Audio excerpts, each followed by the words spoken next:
I'm just ready to play whatever coach wants me to play. So that's about it. Have you been repping at both spots this first 3 days of practice? Oh yes, sir. Off the field, how did Taco Chris help you to prepare you for your second go-round, your second year? Well, off the field wise, I always talk to him, and you know, when he was going through like the draft and things like that, the combine, he just told me how things was and how I got to keep on working and keep on doing what I need to do. You know, just keeping my head up because he said we got a lot of young guys coming on the D-line. I need to take the leadership step out. We did with you. So I just keep that in the back of my head because they really helped me throughout my first year. Are you reaching out to some of the freshmen and doing the same thing as well? Oh yes, every day. Kramer, Hatcher, Jeter. Everybody basically on the defensive line that's young and that we need to get going because it's a long season and I want them ready to play. Rashan, you mentioned you haven't got a chance to watch film, or did you watch film?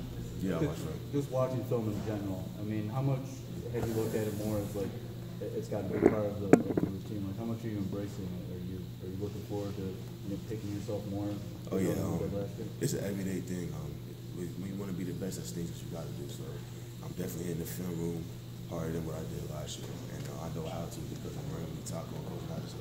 So it become, I guess, or how does it become routine? Is it more or less a thing that you know you have to do? How do you kind of integrate it to where just it's a routine? I make it fun because with me, I love getting better, and I love fixing my mistakes. So if I see something, I go back and watch it multiple times, and then I go and I rep it. So when it comes practice time, it'll be like I never messed up. You look back at last year. I mean, was there a change in the second half? I mean, we didn't see as much of you necessarily. We saw a lot of the big plays earlier in the year. What was the difference? What you mean? Did you feel that you wore down in the second half of the year? Did you feel that you were consistent through the whole year in terms of your play? I feel like whenever my number is called, I did what I had to do. Did you learn as you went through the year? I mean, do you think you were a better player by the end? Oh yeah, no doubt.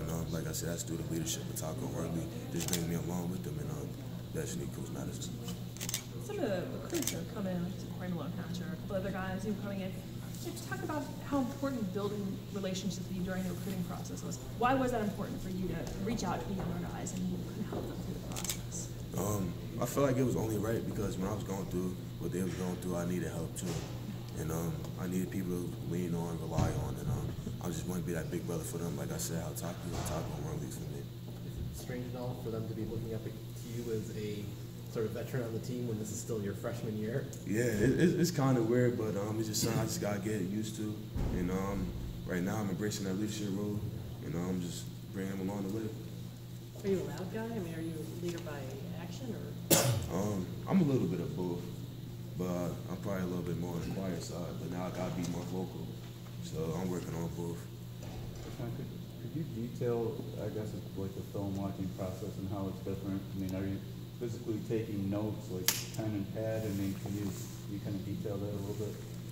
When I talk about watching film, I go upstairs, defensive line room, got the clicker, and I just go over practice or go, like, at first I was going over games from last year and just looked at things that I need to get better at. Me and Coach Matty sat down, I jotted down a list of what I need to get better at. Then I went back into the film room, I looked what I need to get better at, then I looked back at practice and see was I doing those things to get better during that season.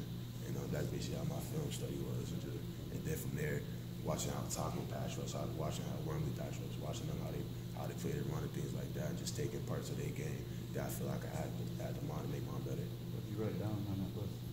It's a lot, I can't say all that.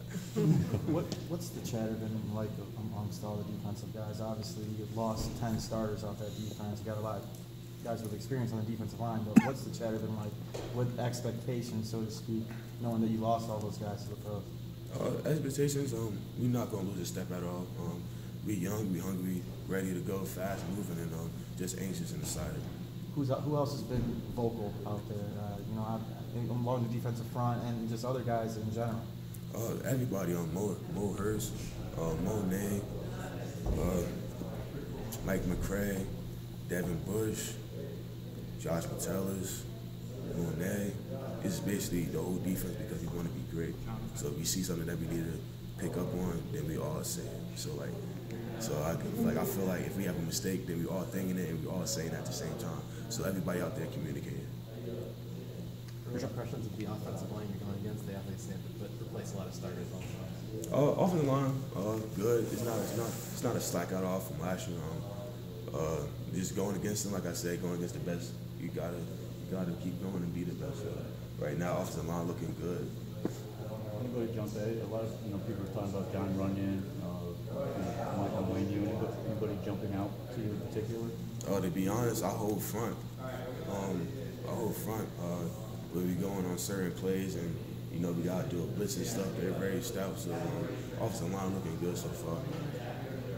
Sean, Tucker and Wormley both talked on Pro Day about how they have really high expectations for you, and that starts kind of now as you take on more of a role. Do you feel any, I don't know, like, I don't want to say pressure, but like to pick it up, to get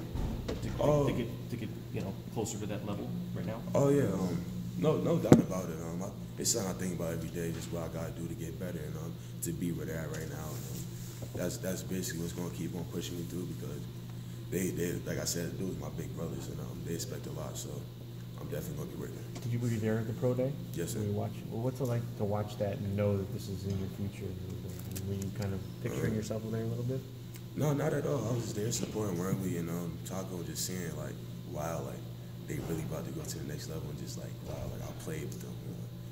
They coached me up. They told me things to do.